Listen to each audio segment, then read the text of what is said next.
Do we?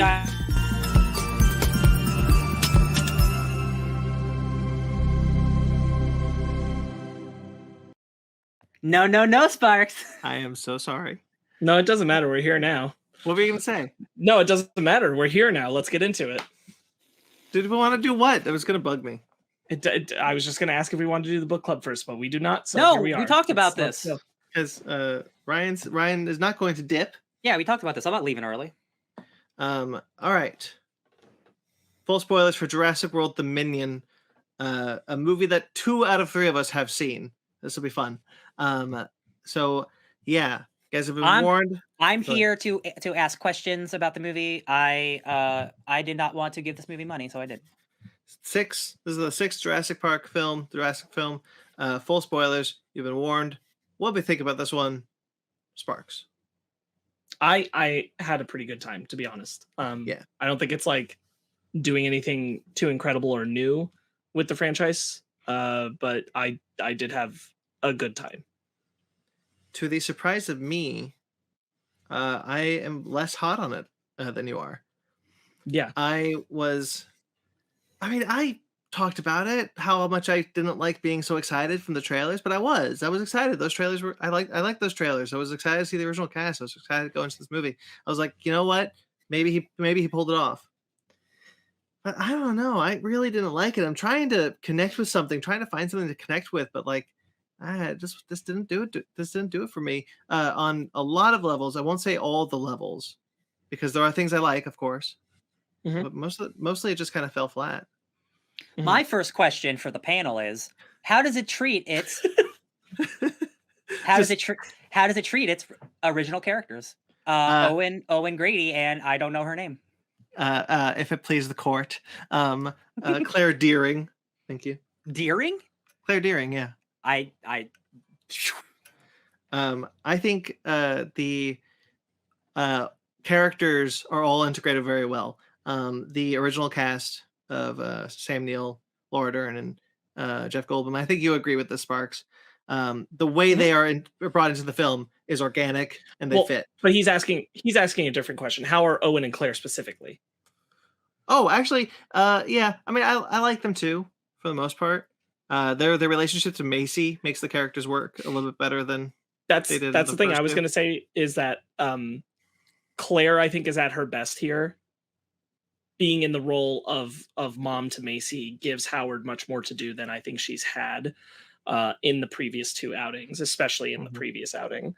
I think she has the most to play in range here. And honestly, it's nice to start a film where her and Owen are just already a thing, and that's not a part of the plot, and they're just trying to be supportive parents to Macy is a more interesting dynamic for those 2 than the previous ones have put their relationship through.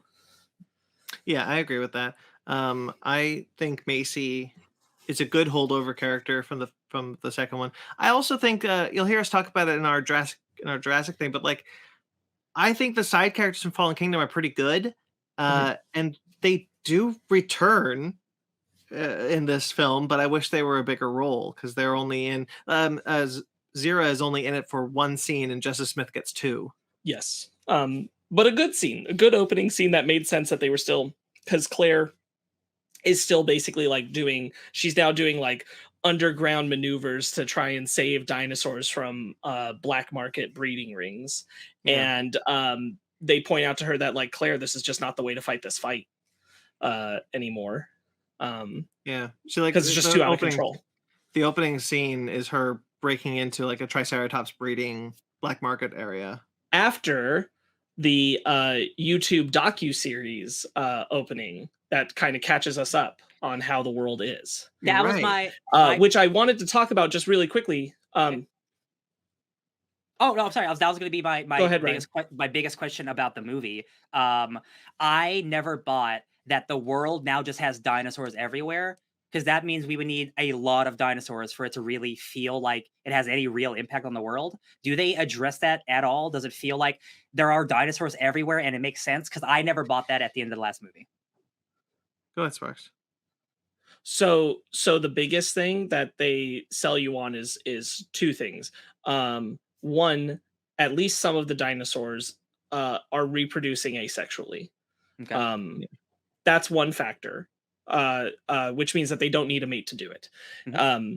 Another factor is that people have been grabbing the dinosaurs and forcing them into breeding to sell them or to market them to different places.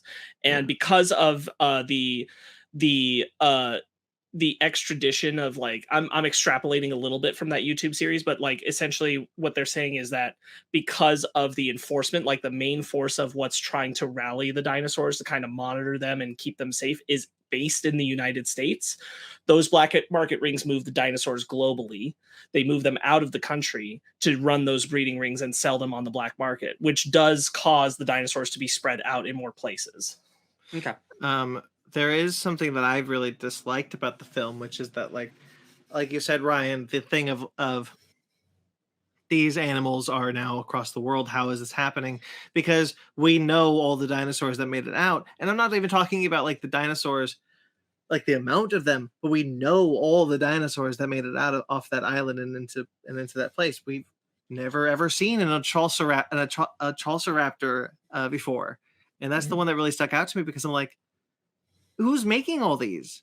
Well, so the Atrociraptors, I just assume, because we know Biosyn is making more. Yeah. So Biosyn is real quick. Biosyn is the competitive company. It's from the book that Dodson was working for in the original Jurassic Park. He now runs the company, I guess. That's stupid. Brandon and I talked about that. That's stupid. That it didn't need to be Dodson. That makes no goddamn sense. Oh, but you recognize the name. If you're gonna bring that up, then I have many notes about Dodson. If you're gonna bring it up, I don't want to go down that road yet. Okay. I just want to touch on that. What we see is that Biosyn is stepping up to be like the main force of, we're going to be the sanctuary for the dinosaurs now, because essentially InGen is kaput, at least as far as it seems in this conversation. But they're also trying to engineer dinosaurs themselves, and in a more naturalistic way. They want to perfect creating the genetic genome of the dinosaurs. So they're they're trying to do the good thing and the bad thing at the same time. And so more dinosaurs are getting out into the world because Biosyn is making them. So I do think that they made those Atrociraptors. Right. Or at least they're selling off their genetic components for other companies to do so, because other people are also competing in that field. I will agree with you. I will agree with you that should be in the movie, but it's not. And that's the thing that bugs me about it so much, is the fact that, like, instead of the plot of the movie being that Biosyn is causing chaos by making new dinosaurs and making this thing way worse than it is, that's implied that they are making dinosaurs, but we never get that confirmation that, like, they are doing that. Instead, the plot they go with is the locusts. Because, like, I think the locust took away from the fact that we could have just had new interesting dinosaurs around this movie. As it stands, there are 4 new dinosaurs in this movie. There's nothing else. From everything that I've seen, somebody else has seen the movie. This locust thing, it's just so funny to me. Like your end game Jurassic Park movie, your Rise of Skywalker, your finale to the franchise, you're not even focusing all the way on the dinosaurs. That's interesting. I can understand how you could probably think this was a good idea in the scripting stage, because these are Cretaceous locusts. Sure. They are genetically engineered Cretaceous locusts that have been and so by that definition, I guess you could just make the case that yes, they're dinosaurs. Sure.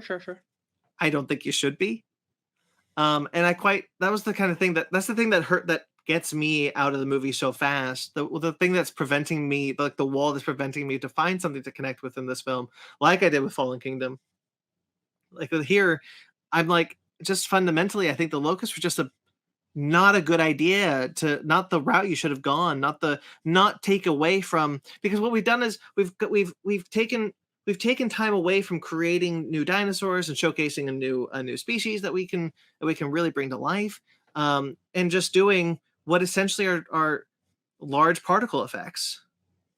And that's the end villain of your movie. That's the end villain of your Jurassic film franchise, is basically large particle effects. It's not the Gigantosaurus? No, Giganotosaurus is only in 3 scenes.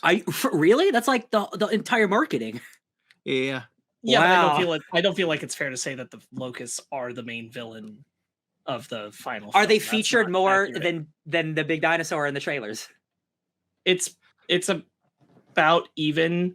Okay. I guess if you count like the individual, like when they take a dead one, or sorry, like the captured one to like say this is going to be a problem and it's like in a cage for a scene, then I guess technically it's in more scenes. But like I think you're the swarm itself that he's referring to, the particle effect swarm, that's about even to Giganotosaurus.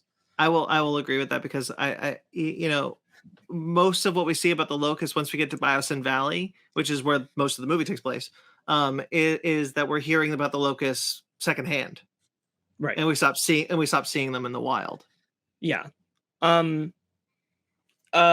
I think, look, I agree, because it's the main thing I said. Like I think in general, every Jurassic World film, all three of them, have squandered the potential of what their story is supposed to be about. This is about a functional park. Oh, we kind of screwed that up. It wasn't quite the story that it maybe should have been. This is about saving the dinosaurs from a volcano and extinction. Oh, we kind of screwed that up. That wasn't quite what the plot was ended up actually being explored. This is about there are dinosaurs everywhere now. Oh, we kind of screwed that up.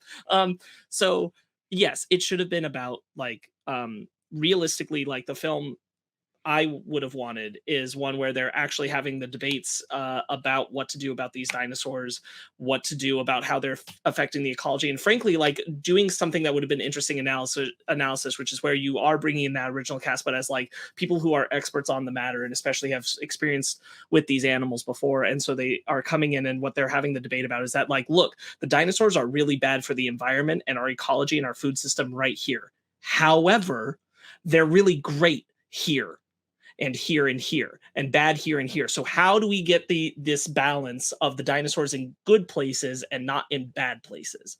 And that's the movie I would have wanted, is like the kind of figuring that out and the corralling and the action scenes that would come of trying to connect and bring the dinosaurs to places that they need to be, and that kind of thing. That would have been a cool film. That's not the movie we get. The locust plot. I would kind of push back and be like, I think this one squanders it worse, because it, like, at the end of the day, the first two Jurassic World films are about dinosaurs, and they have plenty of dinosaurs, and they're about dinosaurs, and there's dinosaur fights and what have you. Here, you kind of just, I think you just kind of, how did you not make your dinosaur movie about dinosaurs? And I felt I saw this tweet where I really felt this, where it's like, I'm watching the movie and I'm like, you do expect to have dinosaurs in this dinosaur movie? I feel like I get you. I feel like there's a locust blindness going on there. There are still a lot of dinosaurs, including new dinosaurs, in this movie. So I'm trying to remember. I count 4 new dinosaurs: the Atrociraptors, the Dreadnoughtus, the Giga, and the Pyroraptor. Are you when you're saying Dreadnoughtus, are you talking about the Therizinosaurus with the long claws? Oh, the Therizinosaurus. Thank you. No, I'm talking about Dreadnoughtus. It's briefly we see it when they're yes. flying in. So 5. So I forgot about the Therizinosaurus. Technically, there's the large pterosaur that comes down on the plane. Right. We get the different type of Triceratops species at the opening. They're not Triceratops. They're a different breed. Their horns are. Didn't we get them in the last movie? I'm not certain, to be honest with you. But they're not the standard Triceratops breed. You get the one that is the one that Ramsey says, yeah, we're trying to make the dinosaurs more like they are, which is the small one that Grant and Sattler are looking at, that then is free in the wild later. I believe that's a baby Therizinosaurus. It looks like one from because this species is in prehistoric planet, and I thought maybe. Yeah, hard to say for sure, I guess. But yeah, so like the variety is there, and we are still seeing these animals right. fairly often.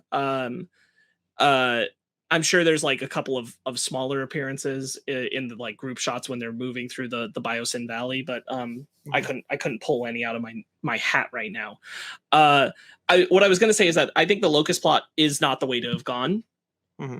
However, I do think the locust plot ends up being a very logical, surprisingly natural way to connect our original cast with our new cast.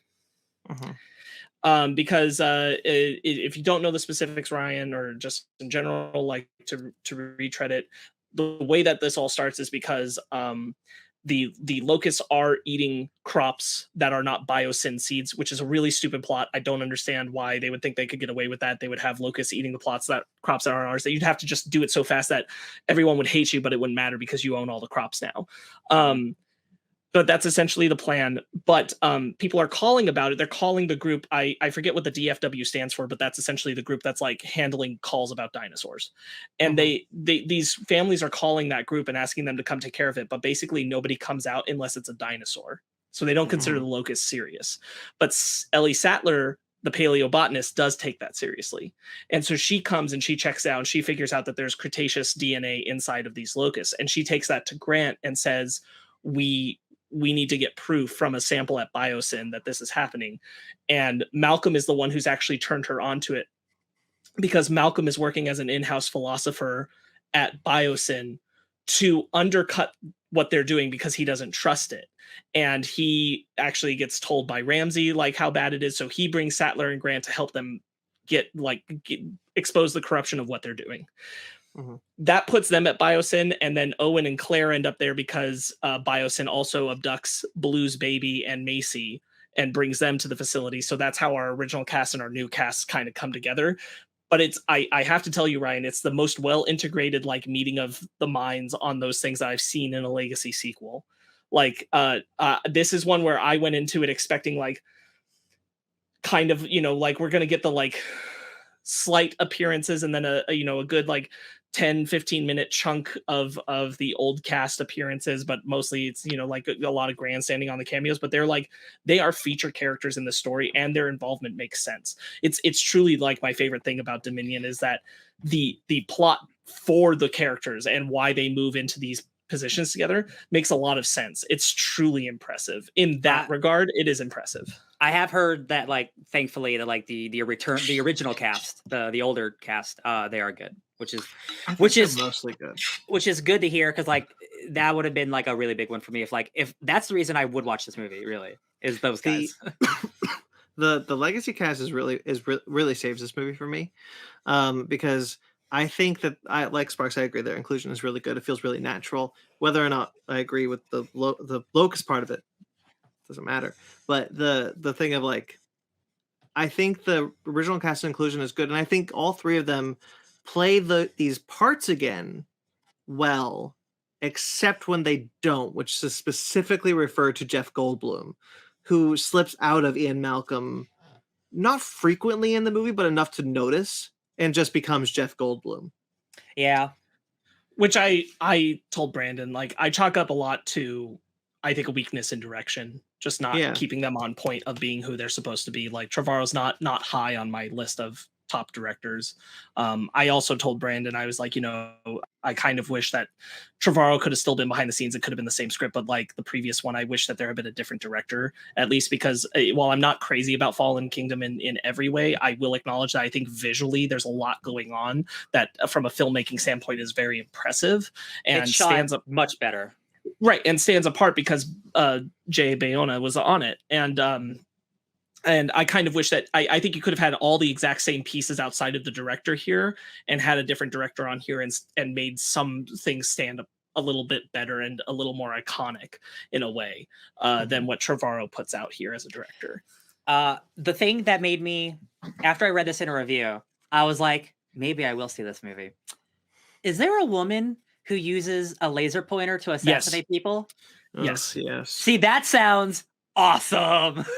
I hated that so much. Assassination raptors? I honestly don't understand why I hated the Atrociraptor, because she can control the Atrociraptors with the laser pointer that Sparkz has kindly informed me goes from red to green, and which I did not notice. So basically it's red. Colors. It's red when it's picking its target. It's green when it goes to attack. Which I could not tell. It's an airstrike. It's a dinosaur airstrike. That's awesome. But I really didn't care for maybe how that looked visually, how its inclusion. I don't know. There's something about that does not click. There's the bit, especially at the end when she's like, Barry comes back, the Frenchman who comes back. He's got the gun on her, and she's like, "Don't move." And then she's like takes the time to set the raptors on Owen. Yeah. While she's arrested, I'm like, what? No, are I know. doing? I don't like that part either. I acknowledge that. I think that part it specifically is a problem. I do think overall the Atrociraptors are fine. It makes sense that someone would pick up what they were trying to do with the Indoraptor and still modify it. So these Atrociraptors are genetically designed from creation to obey the laser pointer targeting system. I also think the Atrociraptors designs are overall pretty nice. I like them. The Atrociraptors are a different type of species from the Velociraptor, and I think it's cool. Are they the way that they do it from the trailer? That's the Pyroraptor. That is the Pyroraptor. I also think the Pyroraptor is cool. Me too. Cool. I frankly think its action scene is just a little shorter than I wish it was, but I also don't know exactly what more you could have done with it than what they did, which is pretty cool because at one point it dives under the ice and swims around to try and spring up on them. And I saw that in the trailer. It's pretty good. It's a pretty good choice. I gotta say.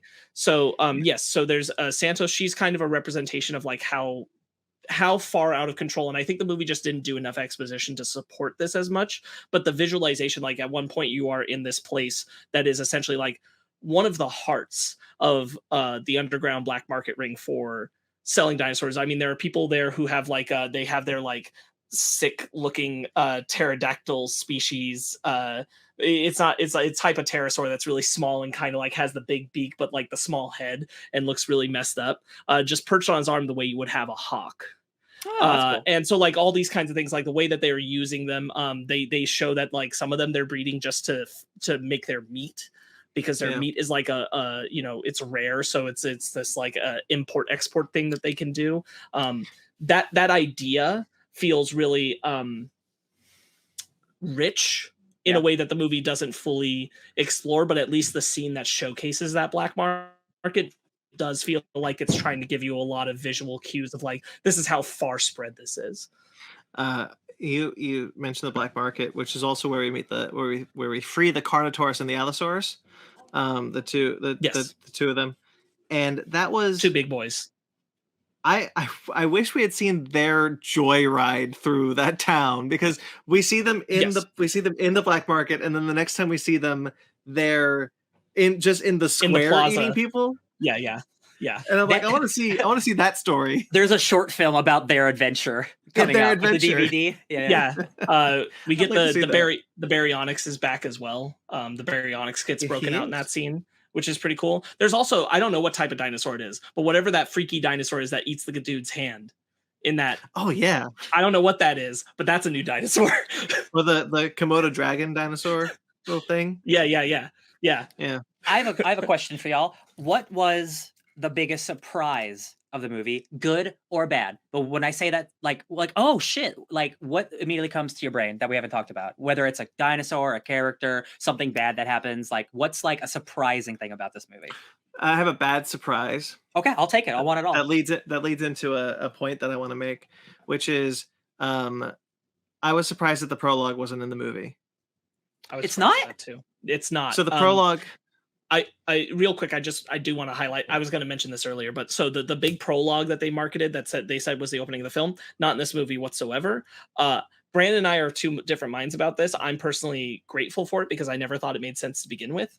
And but I would point out, like, this also stood out to me, Brandon. This is the only Jurassic film to not show the title ever. Oh, you're right. They only show the logo, amber logo in the beginning, but they never show the title whatsoever. I was surprised.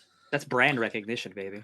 All right, so the prologue introduces the Giganotosaurus and the T-Rex, and it's meant to be Rexy, the T-Rex from the first film and the Jurassic World films. And the idea is that it's supposed to set up a ancient rivalry between the Giganotosaurus and Rexy. Is T-Rex like Batman and then the Giga is Joker? So this is what I hate, is what Brandon's mentioning, which is that the T-Rex we watch get killed in the prologue by the Giganotosaurus is supposed to be Rexy's direct ancestor. Because I hate that too. The clone of Rexy is a clone of that dinosaur. Is essentially what. Of course it is. Out of here. So the thing, because well, real quickly, Ryan. Yeah. Because it's supposed to be, because the prologue shows people chasing down Rexy, and it's supposed to be the idea. We just saw Rexy die, and now she's alive, in the modern day. And the reason why I hate that that's not in the movie is because I hate how underwhelming the fight between the Giganotosaurus and Rexy is in the film. At the end of the film, it's a poorly made fight. And it has no weight to it at all because the Giga hasn't even been in the movie really that long to be like an antagonist, and even Rexy hasn't been in the movie that long to be really anything. Rexy. I believe that Rexy should have had the role that the Giganotosaurus had in this movie. Specifically in the attack in the treehouse, I think that should have been Rexy. Is there any stupid like I recognize you, old girl, from any of the older? Yes, but it's not from Rexy. Like Rexy doesn't do it, or the Giga doesn't do it because they're animals. Is it Alan? They have the Giga behind them, and the Rexy is coming, and Rexy moves in front of a giant circle to make the logo. Briefly, I think I see that in a trailer.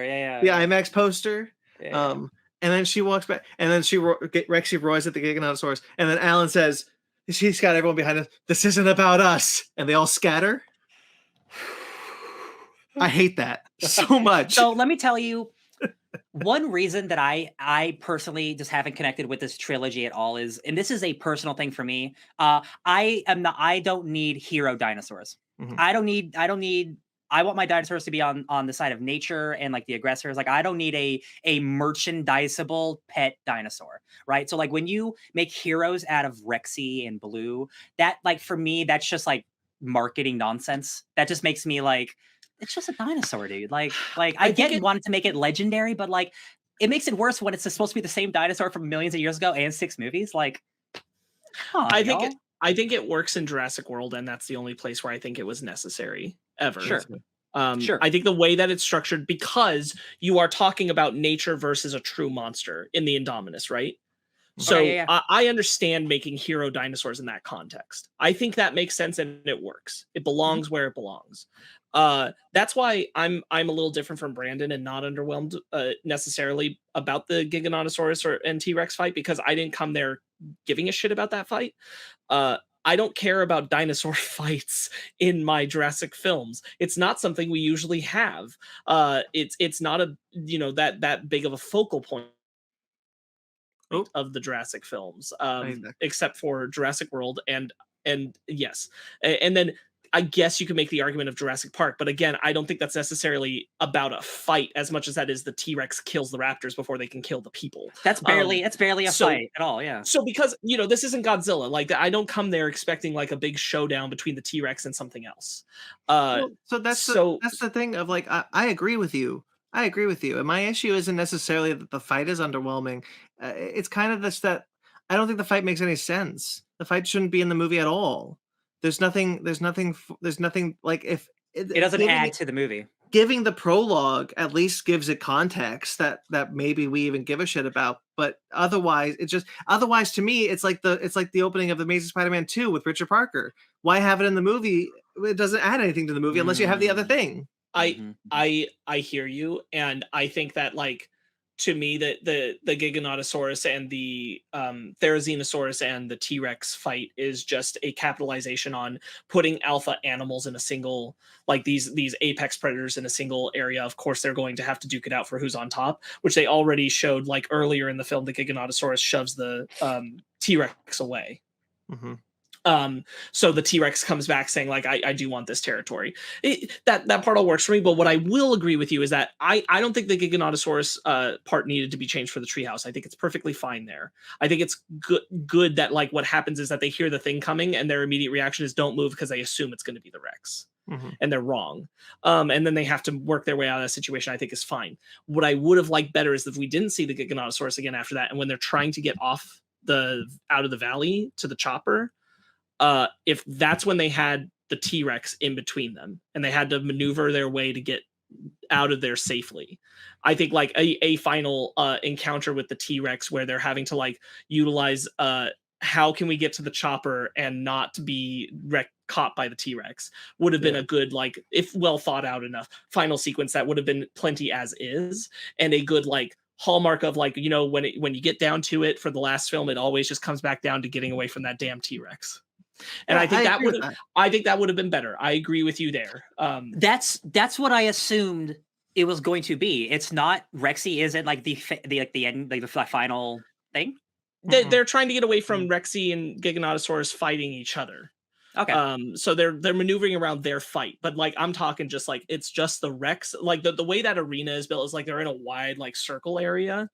If you had just had the chopper on one side, them on the other, and the Rex in between, and just had to find their way through that action sequence, I think that could have been really interesting. Again, because like I'm not a big fan of like hero stuff, but in the context of this movie, does the movie end in like a heroic way for Rexy, or is it just like is she forgotten? Rexy kills the Giganotosaurus. Okay, is it like heroic and like a cool shot and like there's closure, like you know what I mean, for a dinosaur? You know what I mean? Like I mean, I don't think it's not that well shot. Okay, it's just she kind of pushes him into the Therizinosaurus's claws. Like it's the end of the franchise, so like this, like the T-Rex being like the thing, I would just feel like you treat it with like some like majesty or something. You know what I mean? Something I don't like. I don't know. I hear you, and I think like that is the failing of doing the fight thing, is that you were never going to have a more victorious moment than the defeat of the Indominus for Rexy, right? That's too well done. You were never going to top it anyway, and it shouldn't have been the point. So I think there is some better way to have structured like the iconography of the T-Rex at the end than what they chose to do. Yeah. So Biosyn has this preserve where they are keeping they want to keep all the animals, all the dinosaurs in the preserve. That's their like end goal. But they don't have all of them, which is important. They don't have all of them. I just kind of. Can we talk about Dodson?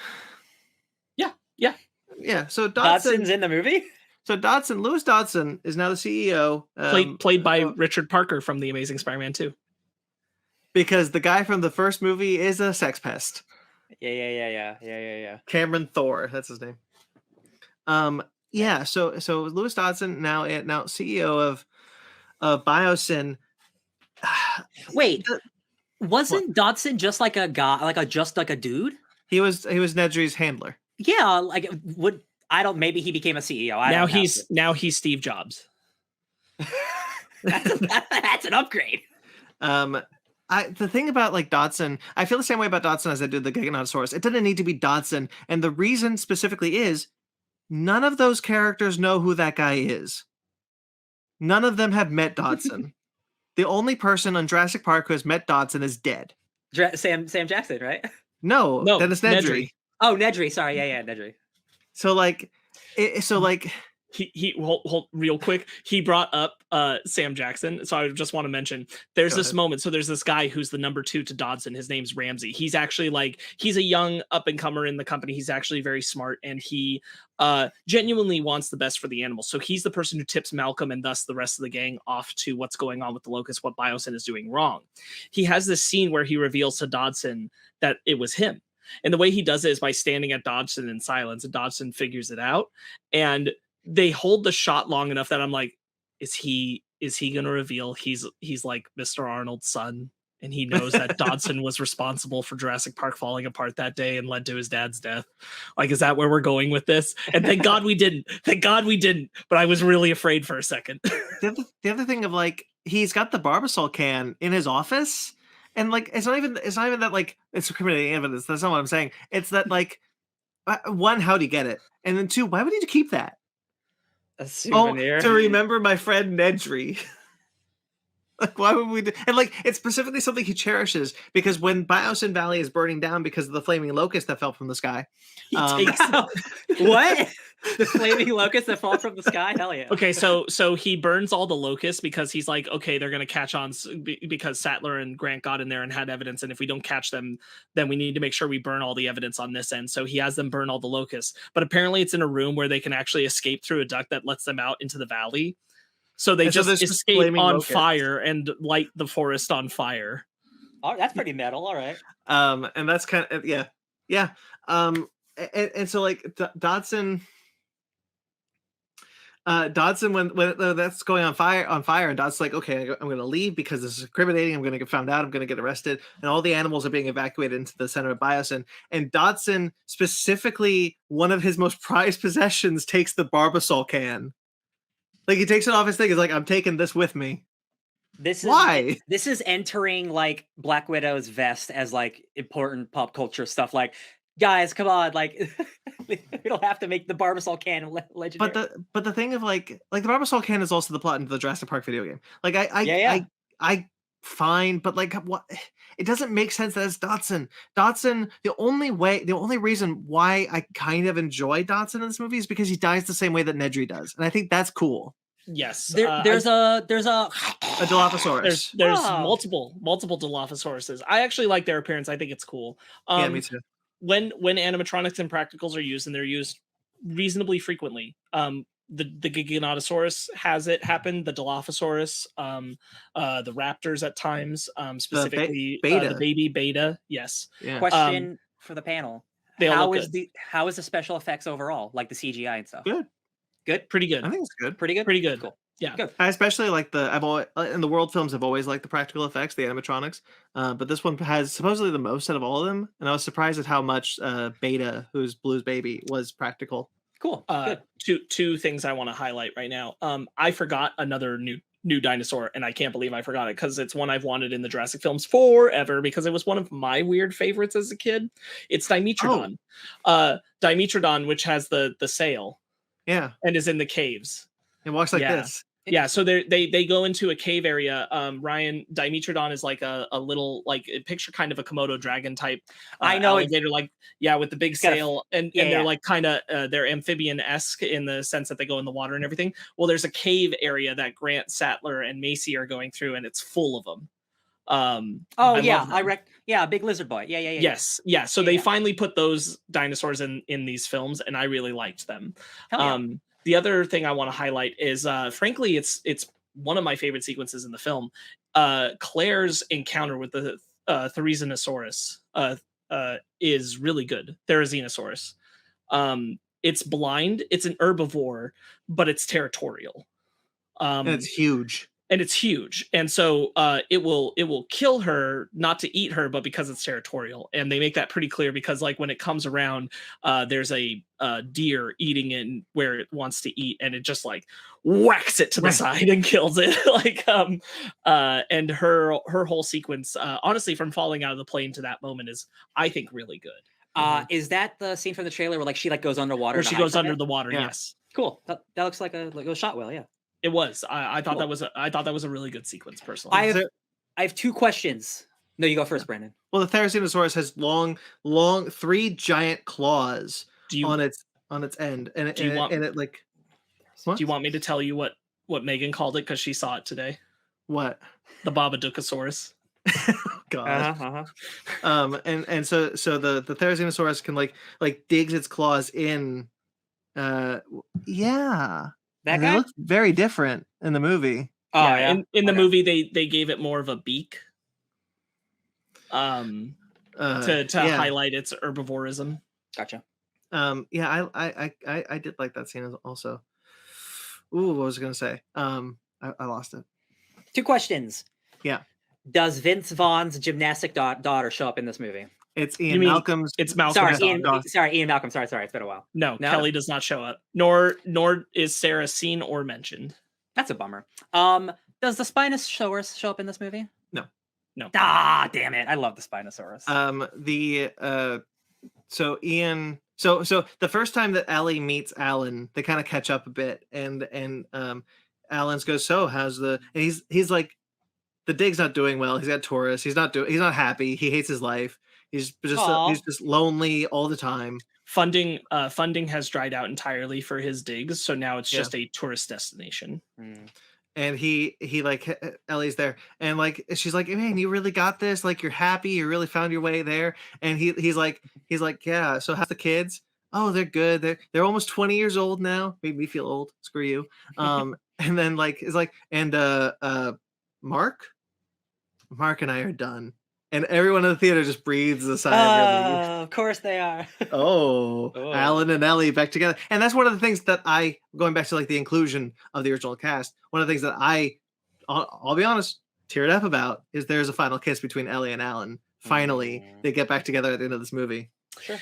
I did not need Alan and Ellie to get together. It was not something I needed from this film.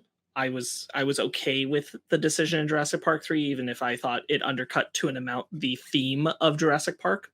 I've never forgiven them. Yes, I understand. You're very, very like needed this. However, that being said, I think they made very much the right call regardless of that they needed to be flirtatious with each other, because it gave both actors so much to play with in their dynamic throughout the whole film that made them honestly a joy to watch. Mm-hmm. And so I think it was the right choice for that. They had multiple things going on in each scene because of that undercurrent between them, where both of them kind of wanted to be with the other, but didn't want to say it. And also like Grant getting weirdly, I think it plays well personally. There's a scene where like Ian pulls Sattler aside and distracts Grant by ordering him the wrong coffee at a bar. Yeah. And so Grant's trying to explain that he doesn't want it, while Ian pulls her aside because the coffee machine is loud enough. He can tell her like what floor to go to find the evidence she's looking for. But Grant just sees it as them being very intimate and getting jealous. Yeah. Ooh. There's the thing that there's one thing that I liked that I thought they were playing with, which is in the beginning, the first time we see Malcolm, he's Jeff Goldblum. He's kind of like playing the company lines, like, yeah, I'm a rock star at the company. He's signing books, and it's like, yeah, this is great. Biosin's wonderful, like, you know, and I'm gonna get you some coffee, 2 coffees. There you go. And then as soon as the thing goes, Ian Malcolm clicks on. He's like, you're right. We're here to do the thing. And I liked that transition a lot. I did too. I'm super glad to hear Jeff Goldblum wasn't just Jeff Goldbluming, which is good. I think there's also a kind of a blurred line there where I think part of it is a decision to try to recapture more of who Malcolm was in the original film than who he was in the second film. Sure. And I think that is kind of moving back towards more Jeff Goldblum mannerisms. Sure, he's more of that of himself now, but like the Jurassic Park depiction of Ian Malcolm is much closer to who Jeff Goldblum is all the time than the second one. The second one is a pretty far cry away. And every once in a while, that second version of Malcolm kind of shines through. But usually they're trying to play to that original. Yeah, I agree with that. But the inclusion of the three of them, the way they interplay together is good. And I think we get a lot of good scenes between the three of them. And then when they get connected with the new cast, because they actually spend a lot of the movie separate, the two casts, and then they come together about the beginning of the third act, pretty close to. And they both get equal time, and I find I never find that like one of them is a more boring plot than the other. Yeah. And I think that's really important. We have to talk about 2 very important things we haven't touched on. One is Wu. I've been waiting. I wanted to say one more thing before we got there. Okay. Which is just to cap off what I was saying. Like, there's a scene where Alan saves Ian from falling into the gigas, and I think that's a good scene. And I think when they get together, they also pair up now, but it's the new cast paired up with the old cast, and I think they chose well, like Ellie and Claire, Alan and Owen, Ian and new guy. But there's some good. It creates some good interplay, and I think that's all. I think they mesh and are separated well. Yeah. So Wu is in this movie, and as per, I guess, is now a trope of the Jurassic World trilogy, Wu has never a consistent motivation from one film to the next, and never is working on the same goal. And in this one, he has made these locusts and apparently regrets it, but almost looks like he's being held hostage at Biosin. Yeah, that's the wasn't weird thing. He the bad guy in the last movie? So it looks like. Well, Eli Mills is the bad guy of the last movie, technically. Oh, yeah. So when we first see Wu, it looks like he's a hostage. Like, he's been there and he's not getting a shower. He's a hostage. But it turns out that he is just regretful of making the locusts because he had engineered them to die after a certain point, and none of them are dying. So he's like, this is getting worse because of me, and I feel bad. Right. And so he needs Macy and Blue's asexual born raptor daughter. He needs both so he can analyze their DNA for differences, because Blue's child, Beta, is a raptor born asexually as a pure copy of the original with the same DNA, whereas Macy is in fact not a perfect clone. She is actually her mom's daughter, Charlotte Lockwood, who was involved in the making of Jurassic Park and one of the head scientists on Isla Sorna. She inseminated herself to have a daughter who would look like her, but would genetically not have the terminal disease that she had. And so she changed her DNA, which is something that Wu never learned how to do, and is the key to what he needs to stop the locusts. See, guys, this is what I meant about the clone stuff to a certain point. Now we're doing like she's her own mom. Okay, This isn't Evangelion. Come on. Okay, look. Okay. It doesn't line up with the last movie at all, because the implication is heavily there that Lockwood and Hammond split because Lockwood was like, hey, human cloning, and Hammond was like, no. Yeah. Plus Wu sees Macy and none of this comes up. Yes. Man. And now Wu tells Macy that first off, Charlotte Lockwood wasn't the lead scientist of Isla Sorna because she was still a kid when she went to Isla Sorna. Right, but she was there though, and she was learning fast. They say she lived on Site B with the other scientists in 1986, and we hear Wu in the video because this video. No, we hear Wu, Charlotte Lockwood, you get away from there.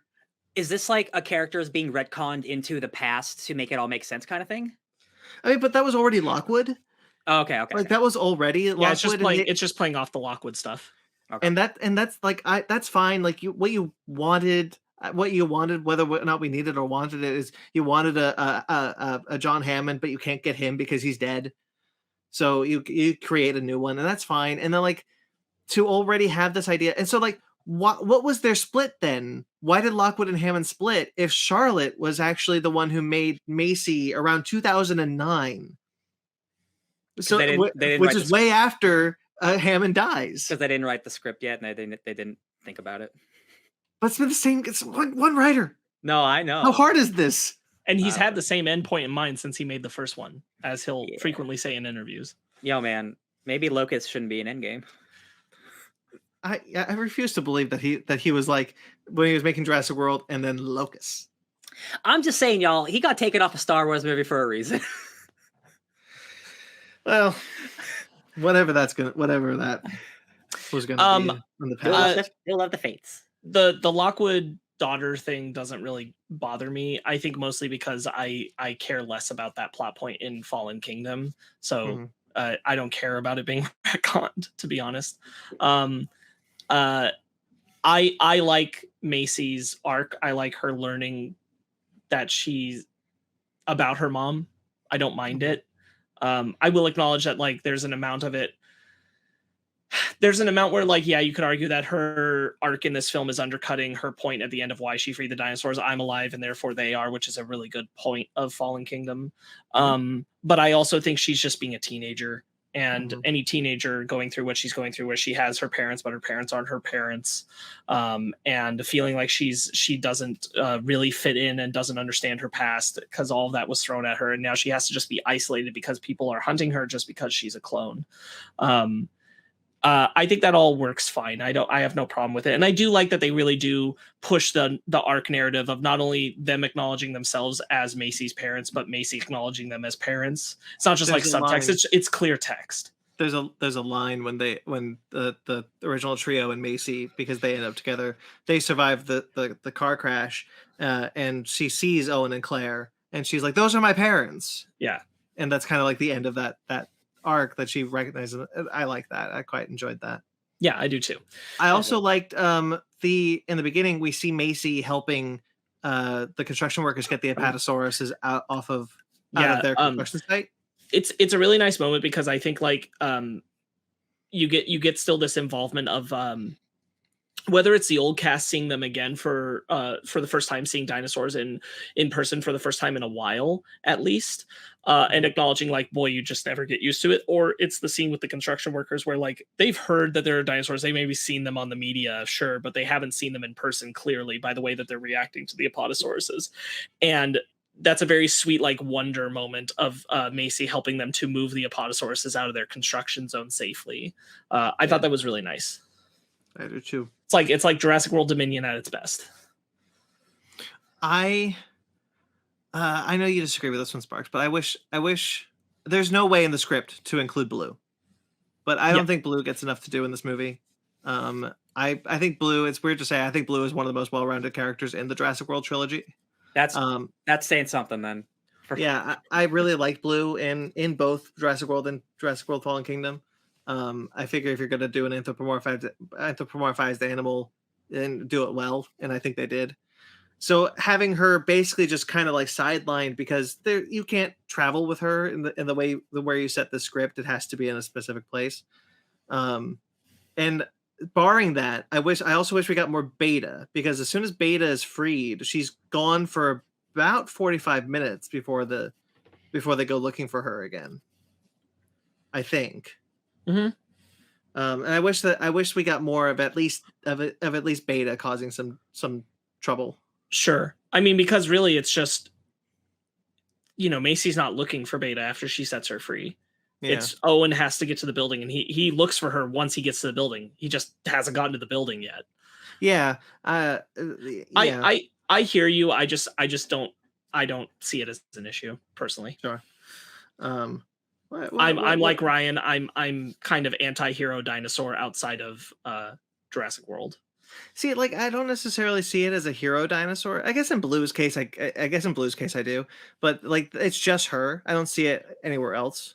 Yeah, I am specifically citing that's why I didn't need Blue in this movie more, because if she is going on the venture with them, then she is a hero dinosaur. Like, it's like, don't worry, we'll call our friend Blue, go get the Atrociraptors. And I'm like, I'm really glad we didn't do that. And you're absolutely right. Like the setting the script in Italy, you can't. They're not taking her. Blue's not on this trip Just with give them. her a big mustache, Alan. Like, I don't know. I think the workaround is just a different script. Honestly, I think that's just how you fix everything. It's just write a different script. But I just think that you have set up Blue in these two films to kind of look. You know what? I'm gonna scratch the Blue topic, because like it leads into what I think is this film ends the Jurassic World trilogy and the Jurassic Park franchise with a whimper and not a bang. That was my final question. What is because this is the cap off of the saga or whatever. Like, what are the final moments of the saga? What's happening? What's in the world? Like, what's the state of the world at the end of this?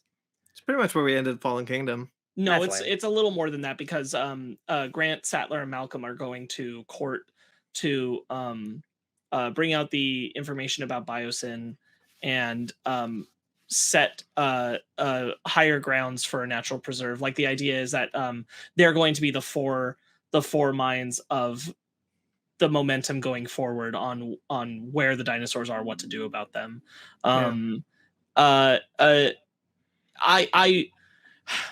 I think it goes out well for all of our human characters.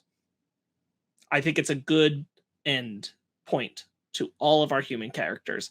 I think it leaves everything about the dinosaurs kind of up in the air. Yeah. Interesting. Okay. So all of the human characters get to the... Ooh. His internet is probably real bad. Yeah, I'm sure he'll be back soon. While we're waiting, I'll say a different point. There's a moment with Wu where he's able to be with the group. Like, he walks in hobbling like he's the hostage that he is, holding his briefcase, and he's like, it's my fault, I made a mistake. And everyone recognizes him because they've met him before. They met him once 30 years ago. Well, right, but like he's been in the papers. No, I know. Also, because they blamed Jurassic World on him. Dr. Wu.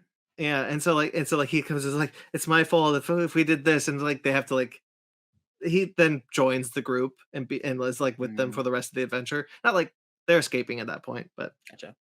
I mean, that was all right. I wonder if Sparkz is going to come back. Yeah, he'll text us probably. Yeah. Is there a post-credit scene? No post-credit scene. Interesting. It does end with Wu in a field of reeds. Walking in with the new bioengineered locust that's going to spread the disease to the other locusts, and here's Sparkles, and he has got the locust, and he sets the locust free. The good locust. Yes, Sparkz. Hello. Oh, Sparkz, I think you're delayed. Yeah.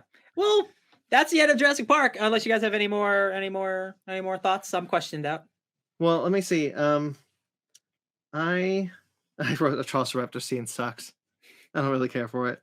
Oh, I guess that's it. I wrote quite a bit. Sparkz, do you have anything left? I think that with expectations properly aligned to what the previous two outings of the Jurassic World trilogy have been, I don't think that this was necessarily a far reach away from what those films gave you. And I think going in with the proper I shouldn't say that because I don't think that's accurate. I think going in and not having a lot writing on it to me benefited me in the sense that like I felt rewarded by a fun and what I thought ultimately strung together well enough narrative for what it was doing. I don't think it's breaking the mold. I don't think it's doing anything bold or new, and I wouldn't say it's the conclusion to now what would be the large Jurassic franchise that I would have wanted. But I think that there's more fun to be had here personally than there is in Fallen Kingdom upon future rewatches, just because of the value of I think the human character plot and getting our original characters back, our lead trilogy characters back, and them being so dang good and fun to watch. It kind of almost makes it rival Jurassic World to me. But I don't know. I'd have to watch it again. Right now, I at least hold it on pretty equal footing to Fallen Kingdom, probably favoring this more. As you probably aware, I'm the opposite there, because of how much I enjoy Fallen Kingdom now. But that's not to say who knows where I'll be in a couple of years. Like, I did a complete 180 on Fallen Kingdom. Like, who knows? I could love this movie the next time I watch it. I doubt it. I mean, I doubted it with Fallen Kingdom. Yeah, I don't know. Brandon hated Fallen Kingdom. Yeah. And now I love it. Yeah. How did I feel? Because I remember being like, whatever. I'm pretty sure you hated it. Yeah. Whatever. Right. Nobody liked it. When we talked about it, nobody liked it. Okay.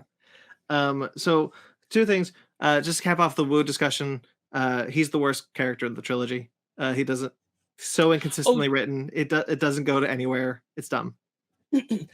You're right. We didn't really like put the final stamp on that. It's really, really baffling to have set up Wu the way they did in Jurassic World, and like to get to this point, and like there's no consistency between his three appearances. There's no sense of like an arc. Like in many ways, like I at least hoped that what it would be is that as we were starting to learn the plot of this film and the stuff about Macy's mom Charlotte, I thought that what it was going to be is that he was obsessively like mad that he never figured out what Charlotte figured out with DNA sequencing, and that had driven him kind of over the board and obsessed with Macy. And like the fact that we don't get Wu eaten by a dinosaur or anything like that is kind of like a okay, I guess.